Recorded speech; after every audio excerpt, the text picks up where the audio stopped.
మీరు చెప్పండి, ఎందుకంటే గత కొంతకాలంగా చూస్తున్నాం, ఎందుకంటే అటు ఫ్యాకల్టీతో పాటు వీసీ మన పర్మనెంట్ వీసీ లేకపోవడం కూడా ఈరోజు విద్యాబోధన మాత్రం కుంటుపడుతున్న పరిస్థితి మనకు కనబడ్డది. దాంట్లో భాగంగానే ఈరోజు ఇక్కడ సిబ్బంది ఇలాంటి పరిస్థితి నెలకొందని చెప్పేసి అటు చెప్తున్న పరిస్థితి ఉన్నది. దాని బట్టి ఎట్లా అనుకోవచ్చు మనం?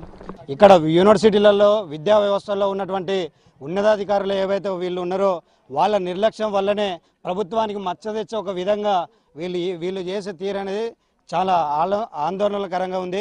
కాబట్టి ఇప్పటికైనా అధికారులు తీరు మార్చుకోవాల్సిందిగా కోరుతున్నాం.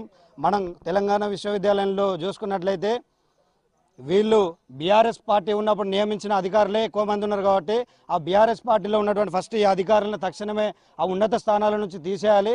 మరలా విద్యార్థులకు మెస్ ఫీజులు కానీ అన్నిట్లలో అవకతవకలు గతంలో జరిగినాయి, మళ్ళీ పునరావృతం కాకుండా చూసుకోవాల్సిన బాధ్యత యూనివర్సిటీ అధికారులపైన ఉంది.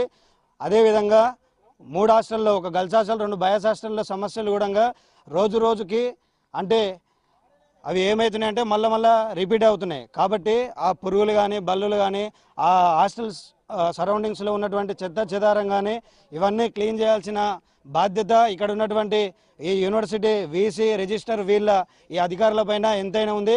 మనం చూసుకుంటే ప్రజెంట్ ఇక్కడ గర్ల్స్ హాస్టల్ ముందర ఉన్నాం.